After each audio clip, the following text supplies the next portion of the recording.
স্বাগত সম্পাদকীয়তে। আমি ওমর ফারুক। বাইরে থেকে এসে বিএনপিকে মদদ দেবে, চাঙ্গা করবে এমন পরিস্থিতি নেই বলেছেন আওয়ামী লীগের সাধারণ সম্পাদক ওবায়দুল কাদের।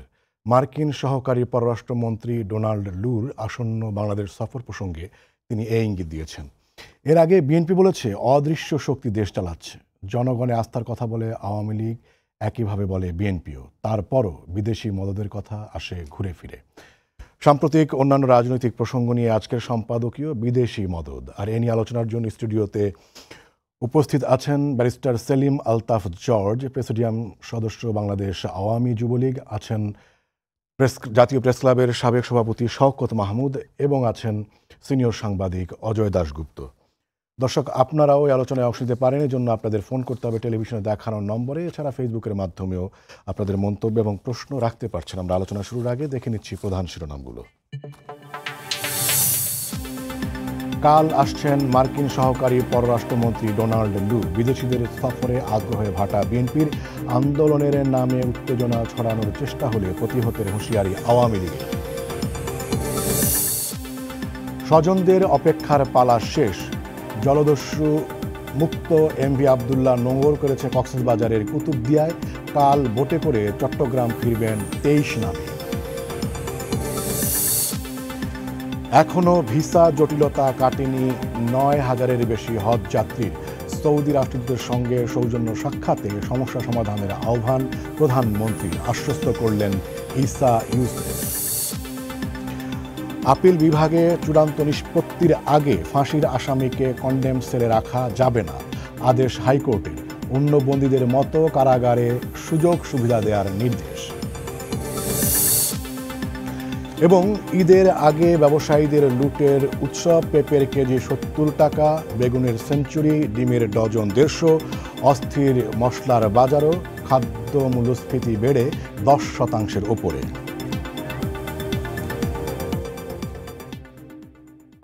আপনাদের তিনজনকেই স্বাগত জানাচ্ছি আমাদের আজকের আলোচনায়। আমরা শিরোনাম দিয়েছি বিদেশি মদদ। যদিও আওয়ামী লীগের সাধারণ সম্পাদক ওবায়দুল কাদের বলেছেন যে বাইরে থেকে এসে বিএনপিকে মদদ দেবে, চাঙ্গা করবে এমন পরিস্থিতি নেই। এবং তার পাশাপাশি তিনি আসলে যেটি বলছেন যে মধ্যপ্রাচ্যের পরিস্থিতির কারণে মার্কিন যুক্তরাষ্ট্রের যে প্রভাব সেটি অনেকটা কমে গেছে। একই সুরে কিন্তু যেটি আমরা শিরোনাম করেছি যে বিদেশিদের সফরে আগ্রহে ভাটা বিএনপির, একই সুরে গতকাল কথা বলেছেন মির্জা ফখরুল ইসলাম আলমগীর এবং আজকে নজরুল ইসলাম খানও একই রকমই বলেছেন যে তার ভাষায় যে ডোনাল্ড লু বিএনপির কাছে এতটা গুরুত্বপূর্ণ নন। আমি প্রথমেই শওকত মাহমুদ ভাই আপনার কাছে জানতে চাই, এবং আজকে নজরুল ইসলাম খান এক প্রকার বলেছিনি যে আপনি প্রশ্ন করলেন বলেই আমি ডোনাল্ড লুর প্রসঙ্গে বলছি। অর্থাৎ এই প্রসঙ্গটা কি মানে সাংবাদিকরা উস্কে দিচ্ছেন, নাকি ডোনাল্ড লুর বাংলাদেশের যে সফর এটাতে আসলে দ্বিপাক্ষিক সম্পর্কের বাইরে বাংলাদেশের রাজনীতিতে এর কোনো গুরুত্ব আছে, এটার কোনো তাৎপর্য আছে? দেখুন, ডোনাল্ড লুর নামটা আমাদের বাংলাদেশের রাজনীতিতে সমসাময়িককালে বেশ আলোচিত হয়েছে। ডোনাল্ড লুর প্রসঙ্গটি আন্তর্জাতিক মিডিয়ায় প্রথম আসে যখন পাকিস্তানে ইমরান খানের সরকারকে হটানোর ক্ষেত্রে ডোনাল্ড লু একটা ভূমিকা রেখেছিল।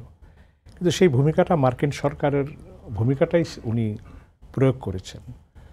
ডোনাল্ড লু এর আগে বাংলাদেশেও এসছে এবং বাংলাদেশে তিনি যেটা আসছেন এটা একটা রুটিন সফর।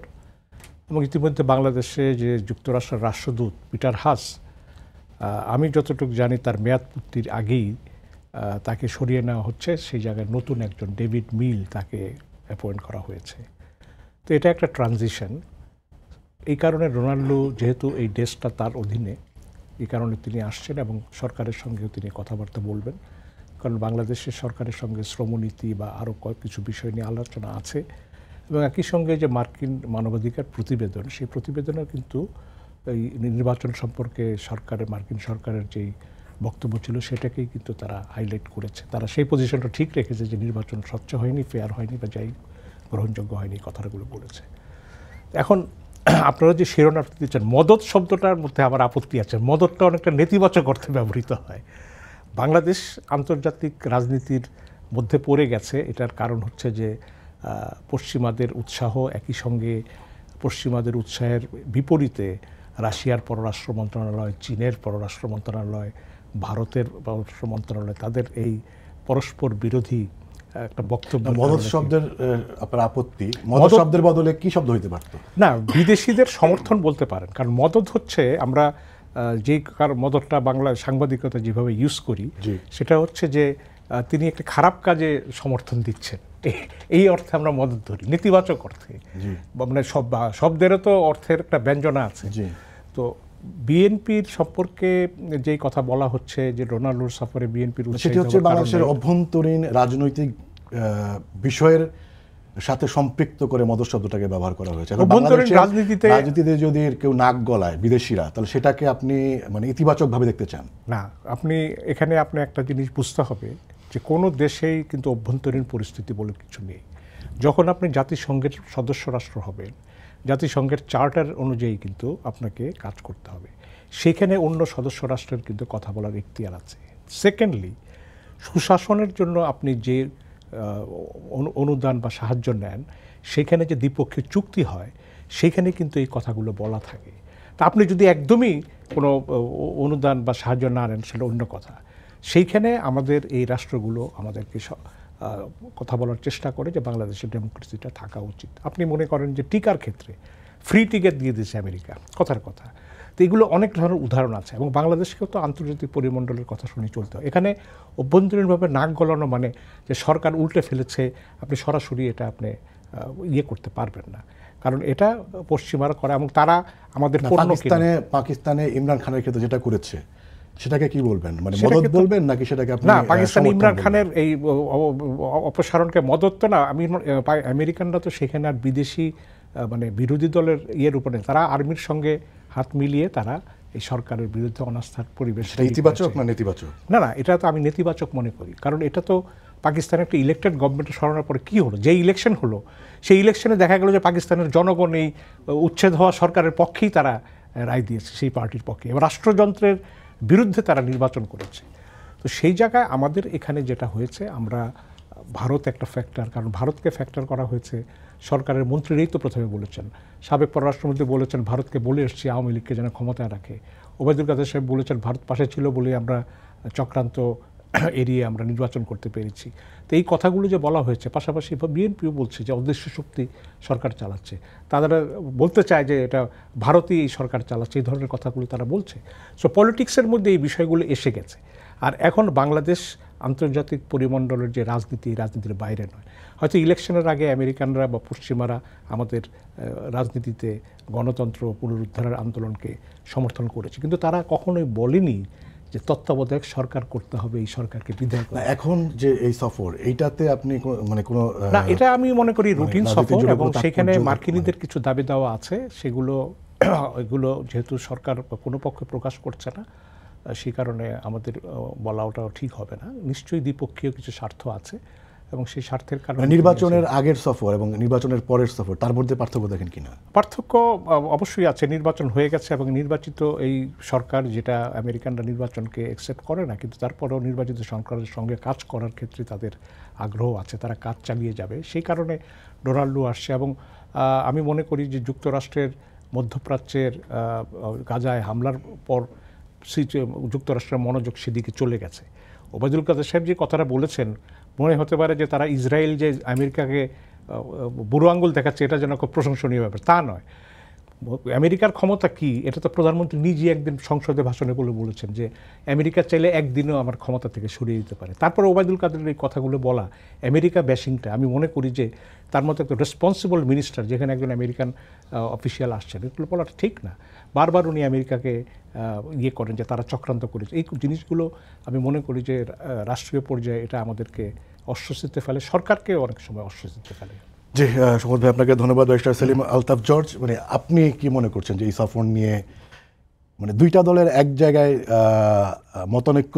মতৈক্য দেখা যাচ্ছে, সেটা হচ্ছে যে কেউ মনে করছেন না যে ওনারা আসলে কোনো রাজনীতির কোনো ভূমিকা রাখতে পারেন, এটা আওয়ামী লীগ মনে করছে, এটা বিএনপিও মনে করছে। বিএনপি যেটা মনে করছে সেটাকে আপনি সিরিয়াসলি ওনারা এটা মিন করছেন বলে আপনি মনে করেন কিনা? ধন্যবাদ আপনাকে, আমার দুজন বিজ্ঞ সহ আলোচক আছেন এবং যারা দেখছেন তাদেরকে শুভেচ্ছা জানাচ্ছি। আমি এটা খুবই একটা পজিটিভ সাইন। এটা অনেক আগেই হওয়া উচিত ছিল, কেননা আমাদের দেশের রাজনীতির ক্ষেত্রে অনেক সময় বিভিন্ন আমাদের পার্শ্ববর্তী শক্তিধর রাষ্ট্রগুলো আমাদের রাজনীতি, নির্বাচন এবং আমাদের জাতীয় স্বার্থে তাদের অনাকাঙ্ক্ষিত হস্তক্ষেপ আমরা বহু আগে থেকেই দেখে আসছি। সেইখান থেকে যদি পরিত্রাণের একটা অবস্থা এসে যায়, তো সেটা আমাদের সবার জন্য একটা সুখের সংবাদ। কেন বিএনপি, যেটা শওকত ভাই বলেছিলেন যে আসলে নির্বাচনের আগে অনেকেই বিভিন্নভাবে বিভিন্ন দেশের কথা উল্লেখ করেছিলেন এবং তাদের মধ্য দিয়ে রাষ্ট্রীয় ক্ষমতায় এসে কিভাবে তারা আওয়ামী লীগকে আরও বেকায়দায় ফেলতে পারে। কারণ আমি বলতে শুনেছি যে স্যাংশন একটা এসেছে, আরও পরপর আসার শুরু হবে। এখন এই বিভিন্নভাবে আওয়ামী লীগকে এমনভাবে দেশ পরিচালনায় বেকায়দায় ফেলা হবে, তারা নাভিশ্বাস উঠে যাবে। অতএব সেই নাভিশ্বাসকে কেন্দ্র করে বিএনপি যে রাজনীতি করছে সেই রাজনীতির ফয়দা তারা নিতে পারবে। সেই ক্ষেত্রে বাংলাদেশের নির্বাচন আগে রাজনীতির ময়দানে আমরা অনেককেই আসতে দেখেছি, অনেককেই যেতে দেখেছি। ও পরে যখন আর কোনো কিছুই হয় নাই, এখন স্বাভাবিকভাবেই বিএনপি সহ অন্যান্য যারা আছেন তারা তো একটু হতোদ্যম হয়ে গেছেন, এটা খুবই স্বাভাবিক। যার কারণে এখন কে আসছেন কে আসছেন না এটা তাদের আর ধর্তব্যের বিষয় হচ্ছে না। এখন তারা বলছেন যে এই দেশের জনগণই তাদের সমস্ত আশা ভরসার জায়গা। তো এইটা তো আপনার সবসময় এই দেশের জনগণই নির্ধারণ করে যে কে বা কারা কখন কিভাবে ক্ষমতায় থাকবে।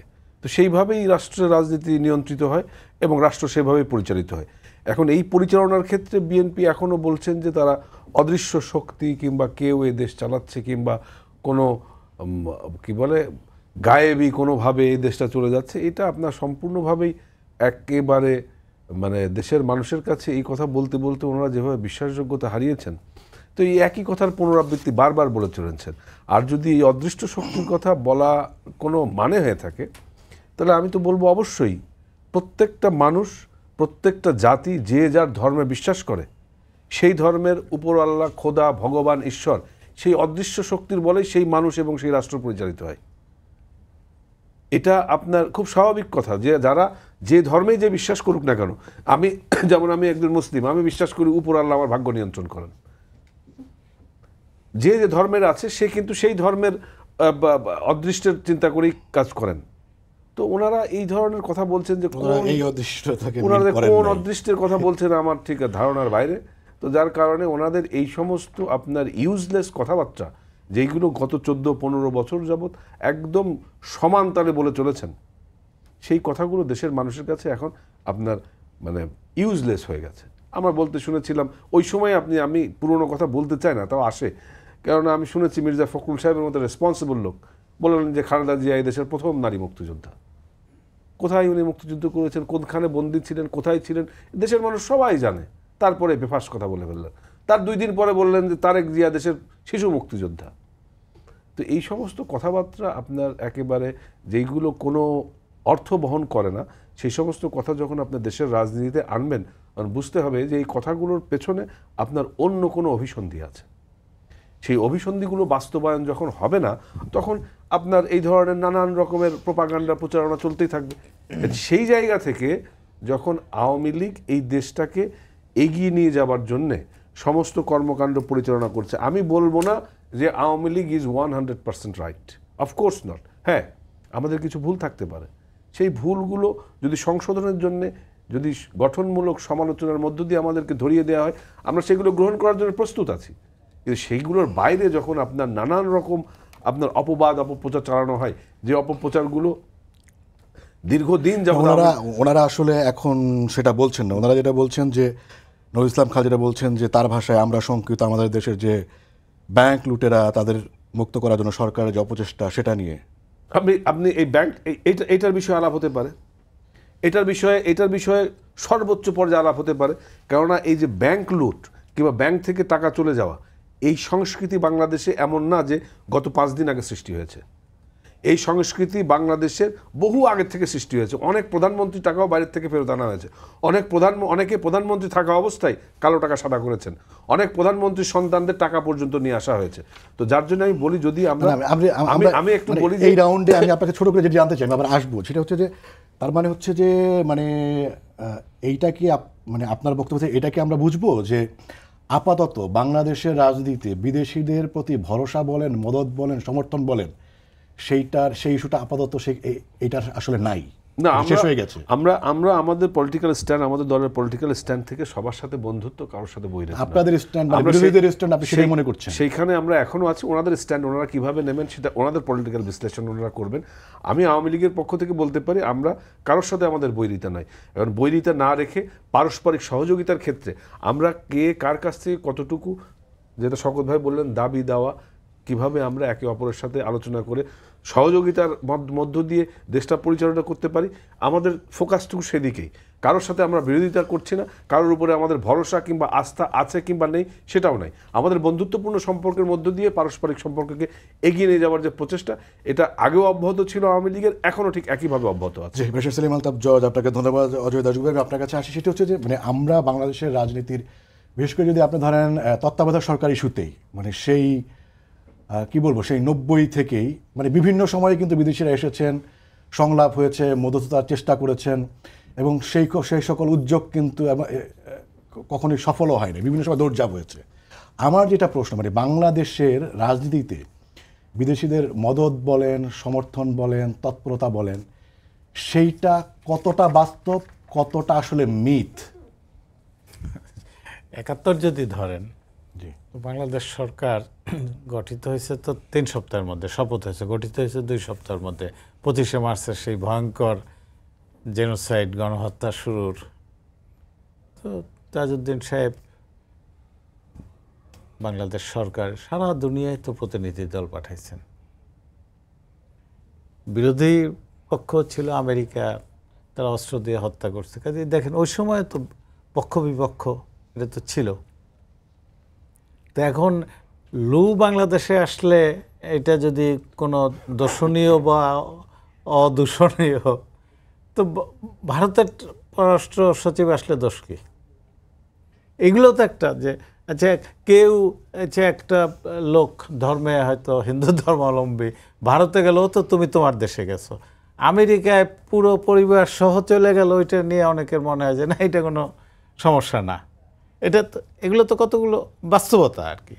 তো বিদেশি ব্যাপারটা তো 15ই আগস্টের হত্যাকাণ্ড, তো 15ই আগস্ট যেদিন হত্যাকাণ্ড হয়েছে, আমেরিকান অ্যাম্বাসেডর সমস্ত মহলের পিছনে, যেই সরকার যাতে, মোস্তাক সরকার যাতে, খুনি সরকার টিকে থাকে, তো 15ই আগস্ট সকালেই দৃশ্যমান ছিল আর কি। মোস্তাক নিজে লিখছে, 71-এ ভুল যে করছো তোমরা, সরে গেছো, বাংলাদেশ প্রতিষ্ঠার বিরোধিতা করতেছিল কিন্তু সরে গেল এক পর্যায়ে, এইবারে সেই ভুল করো না। এটা কিন্তু মোস্তাকের মানে রিটেন স্টেটমেন্ট আর কি। হ্যাঁ, যে এইবারে আর 71-এর মতো ভুল করতে পারবো না। কিন্তু হস্তক্ষেপটা বরাবরই ছিল। আমাদের ভাষা আন্দোলন যখন করছি তখন বলতো না যে ইন্ডিয়া থেকে ধুতি পরা লোকেরা এসে ভাষা আন্দোলন করতেছে। তো মুজিবের তো তখনও ফাইট করতে হয়েছে। ওনার বইয়ের মধ্যে আছে যে এই যে শত শত লোক অ্যারেস্ট করছে, একটা লোকও তো হিন্দু নাই। এই 21শে ফেব্রুয়ারি যারা মারা দিল সবই তো মুসলিম, তো কেন বলো যে ইন্ডিয়ানরা এসে আন্দোলন করতেছে? এই বিদেশি ব্যাপারগুলো কূটনীতি শব্দটা আসছে কেন? পারস্পরিক সম্পর্ক বিভিন্ন দেশের, এগুলো যারা রক্ষা করে, মানে একেবারে নিখাত, মানে সব কিছু স্বার্থের ঊর্ধ্বে এরকম কোনো পারস্পরিক আন্তর্দেশীয় সম্পর্ক আছে? হয় ব্যবসা বাণিজ্যের সম্পর্ক। আমাদের ধরেন এই যে যেগুলো বললেন, যে এই যে লুটপাট, অর্থনীতি, ব্যাংকের প্রসঙ্গ বললেন, তো আমেরিকা আমাদের তো এই যে এই $50 বিলিয়ন বেশি এক্সপোর্ট হয় এখন। পোশাকের তো প্রধান মার্কেট আমেরিকা এবং ইউরোপ। আমাদের ব্যবসায়ীরা যে রপ্তানি করে যত ডলার বা ইউরো আয় করে, তার একটা অংশ তো এই যে পাচার, মানে তো ওইটা রেখে আসে, বা আমদানি করে বেশি টাকা পাঠায়া। তো এটা আমেরিকা উৎসাহিত করে না যে আমাদের পুঁজি পাচার? আমার তো মনে হয় যে লুয়ের চেয়ে এইগুলো বেশি আলোচনা হওয়া উচিত, যে তোমরা এই প্রসঙ্গগুলো কেন দেখো না আর কি। আমেরিকার একসময়, এখন তো আমেরিকার কোনো সাহায্য নাই, একসময় কিন্তু অর্থনৈতিক সহায়তা দিত। PL-480 নামে একটা এই ছিল, সেটার মাধ্যমে দিত। হ্যাঁ, খয়রাতি সাহায্য দিত, চাল, গম, সয়াবিন তেল, তুলা, এইগুলো দিত। ওগুলোর শর্ত থাকতো যে ভিয়েতনাম, কিউবার সঙ্গে ব্যবসা বাণিজ্য করা চলবে না, আর ইসরায়েলের সঙ্গে ব্যবসা করলে একরকম সুবিধা, ঢালাও সুবিধা, আর ইসরায়েলকে স্বীকৃতি দিলে যা চাও তাই পাইবা। এ কিন্তু আমেরিকার, আপনি দেখেন আমার বইয়ের মধ্যেও আছে, বা যে কোনো এই শর্তগুলো এখন খুব আলোচনা হয় না। তো এটা তার জাতীয় স্বার্থ সে দেখতেছে আর কি। তারা মনে করে ইসরায়েল মধ্যপ্রাচ্য নিয়ন্ত্রণের জন্য এরকম একটা ঠ্যাঙারে বাহিনী তার দরকার। কাজী বাংলাদেশের এই কূটনৈতিক দক্ষতাটা আছে কিনা, পদ্মা সেতু নিয়ে যেমন দক্ষতা দেখাইছে, অনেক সময় মনে হয় যে প্রপারলি হয়তো আমরা আমাদের যে এজেন্ডা সেটা উপস্থাপন করতে পারি না। আবার অনেক সময় খুবই দক্ষতার সঙ্গে বাংলাদেশ, ধরেন বাংলাদেশের সঙ্গে জাপানের ভালো সম্পর্ক আছে, ভারতের ভালো সম্পর্ক আছে, চীনের ভালো সম্পর্ক আছে, রাশিয়ার ভালো সম্পর্ক আছে, ইউরোপের দেশগুলোর ভালো সম্পর্ক আছে, আমেরিকার ভালো সম্পর্ক আছে। বিশ্বে চীন দেখেন, চীনের চারপাশের প্রত্যেকটা দেশের সাথে তার বিরোধ আছে। ভারতের চারপাশে বাংলাদেশ ছাড়া প্রায় বেশিরভাগ দেশের সঙ্গে তার বিরোধ আছে। এটা তো একটা বাংলাদেশ দক্ষতা দেখাচ্ছে যে তার চারপাশে ঠেলাঠেলি, সারাক্ষণ ঠেলাঠেলি, এটা নিয়ে চলে না। এই জায়গাটা আমরা মনে করি যে আমাদের কূটনৈতিক ভারসাম্যগুলো, আমাদের জাতীয় স্বার্থ সর্বোচ্চ, এগুলো আমার মনে আছে স্বগত ভাই যখন মানে সক্রিয় সাংবাদিকতা একসঙ্গে কাজ করেছি, কেয়ারন এনার্জি নামে একটা কোম্পানি, এই আমাদের সাঙ্গু এই গ্যাস ফিল্ড এইটা মালিকানা পেয়ে গেল, উৎপাদন যাই হোক। তো হঠাৎ একদিন কেয়ারন এনার্জি ঢাকায় একটা অনুষ্ঠান করছে, তো দেখি যে ওর ওই 3-4 বছর আগে বাংলাদেশে ব্রিটিশ হাই কমিশনার ছিল, উনি হলো কেয়ারন এনার্জির প্রতিনিধি হয়ে আসছেন। আবার এই যে এখন যিনি নূতন আমেরিকান রাষ্ট্রদূত হয়ে আসার কথা, এটা অনেক প্রসেস আছে লম্বা, তাকে ইন্টারভিউ দিতে হবে, কি করবে কি করবে না। উনি নাকি এই যে লুহাও বয়ে দিছিল যারা আর কি, এই যে আপনার মনে থাকার কথা, যেই রাত্রে আমেরিকা ভিসা নিতে ঘোষণা করছে সেই রাতে বাংলাদেশের একটা টেলিভিশন লাইভ প্রোগ্রাম করেছে। এইটা তো একটা টেলিভিশন চ্যানেলের জন্য। সেখানে ডোনাল্ডো ছিলেন, মানে বিভিন্ন প্রশ্নের কথা বলেছেন, ইন্টারভিউ করেছে, ডোনাল্ডো বিভিন্ন প্রশ্নের উত্তর দিয়েছেন। উত্তর দিয়েছেন। অর্থাৎ এটা তো একটা দেশের জন্য এটা তো হুট করে হয় না, তাই না? একটা প্ল্যান ছিল, হুট করে তো লাইভে এটা ওরকম একটা দেশের মন্ত্রী আমেরিকার মতো দেশের, আপনি তাকে লাইভে পেয়ে গেলেন, এত সস্তা তো না আর কি আমেরিকানরা। তার মানে কি, সে তার স্বার্থটা দেখছে। সেটাই জানতে চাচ্ছি, মানে নির্বাচনের আগের ডোনাল্ডো আর ওইটা আপনার মনে নির্বাচনের থাকার কথা, পরে ডোনাল্ডোকে আপনি একই রকম দেখছেন? গাজীপুরের নির্বাচনের 1-2 দিন আগের ঘটনা আর কি।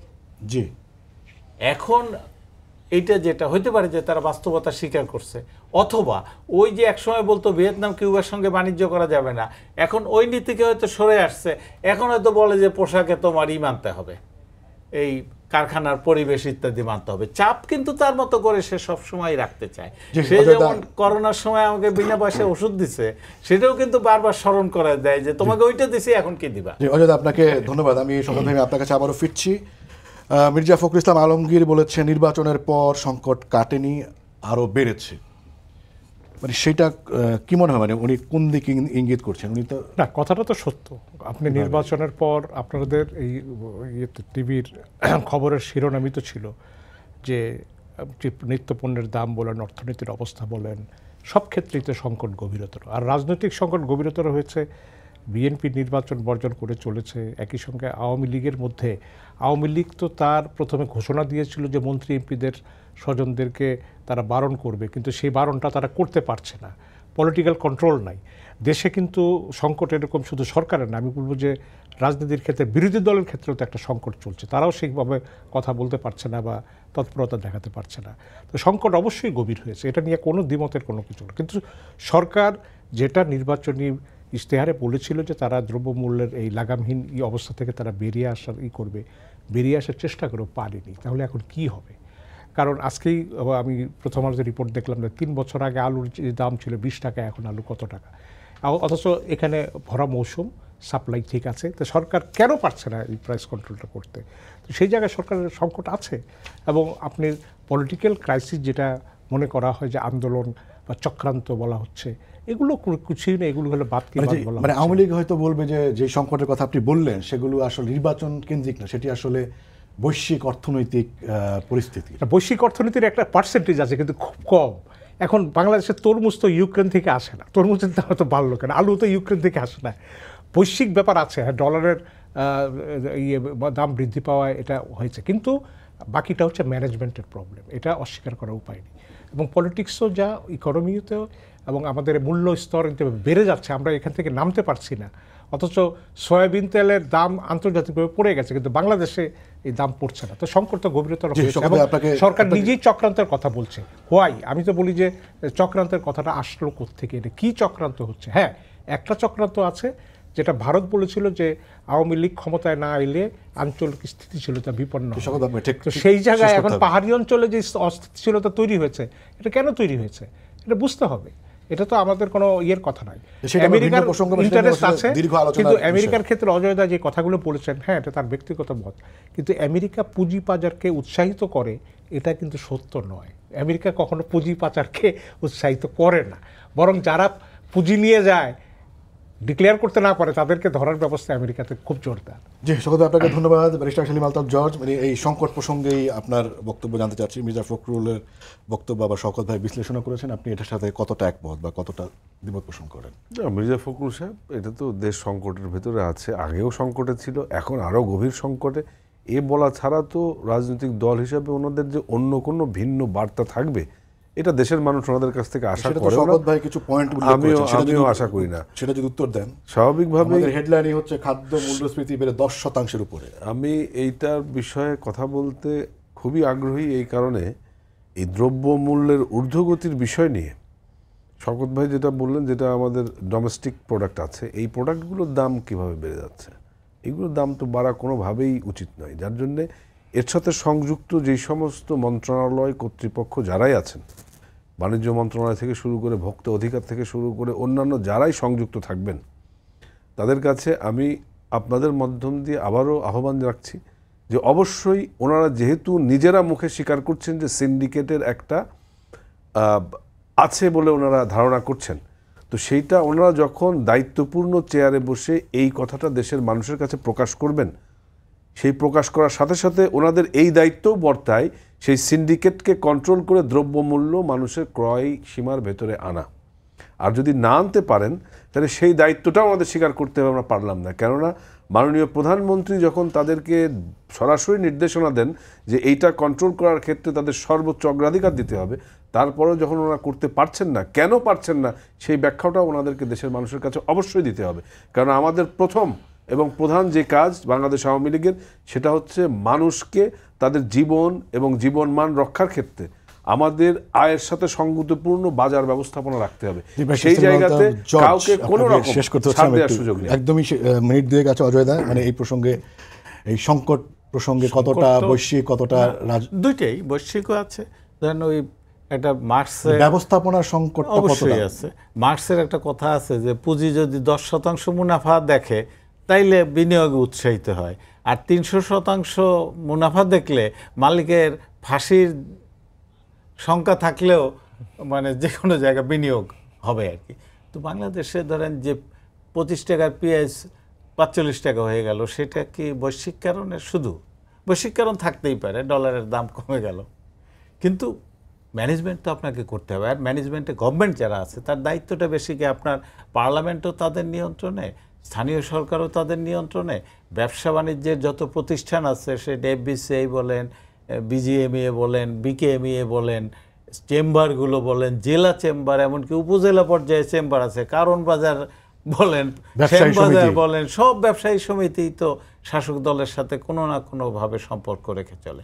কাজেই যদি ব্যবসায়ীরা, প্রধানমন্ত্রী যেমন বলছেন যে কয়েকদিন 3-4 দিন আগে, যে পরিবহনের যে নৈরাজ্য, তার পিছনে মালিক শ্রমিক নেতাদেরও দায় আছে। কাজে এইগুলো তো নজর দিতেই হবে আপনার। ওইটা এই যে আপনি বললেন যে মানে একদম জাতীয় থেকে শুরু করে একদম একটি বাজারের সমিতি পর্যন্ত সব জায়গায় একটি দলেরই লোকজন সভাপতি, সেক্রেটারি বা নেতৃত্ব দিচ্ছেন, মানে এই যে মানে একটা মানে একদিকে যে ঝুঁকে পড়া, এইটাও মানে যে ব্যালেন্স নাই, সেটাও একটা কারণ কিনা? সেটা তো যারা বিরোধী পক্ষ এইটার জন্য অনেক ভালো কাজ করতে পারে, যেমন পদ্মা সেতুটা করে ফেলছে। এই একমুখী হওয়ার এটা একটা সুবিধা আছে, কিংবা ধরেন নির্বাচন একটা অসুবিধা হওয়ার শঙ্কা ছিল, কিন্তু আবার অসুবিধার দিক হচ্ছে যে ফ্রাঙ্কেনস্টাইন যারা হয়ে যায় তাদের তো নিয়ন্ত্রণ করতে পারে না। সেইটা সুশাসন, আপনি এই স্মার্ট বাংলাদেশ বলেন, দলের মধ্যে যেমন স্মার্ট শওকত ভাই ঠিকই বলছেন যে দলগুলো কেন্দ্রের নির্দেশ সব জায়গায় মানছে না, আবার ওবায়দুল কাদের সাহেব কিন্তু এটাও বলছেন যে একসঙ্গে 25 জন মন্ত্রী বাদ দিছি আমরা, 70-80 জন এমপি বাদ দিছি, ওদের মনে রাখা উচিত যে ইলেকশন নির্দেশ অমান্য করে করলেই মানে রেহাই পেয়ে গেল, এটা না। জি অজয় দা আপনাকে ধন্যবাদ। ধন্যবাদ শওকত মাহমুদ এবং ব্যারিস্টার সেলিম আলতাফ জর্জ, আপনাদের তিনজনকে। দর্শক আপনাদেরও ধন্যবাদ জানাচ্ছি। শেষ করছি আজকের সম্পাদকীয়। আগামীকাল আবারও দেখা হবে রাত 10টায়। দেখার আমন্ত্রণ রইল। শুভরাত্রি।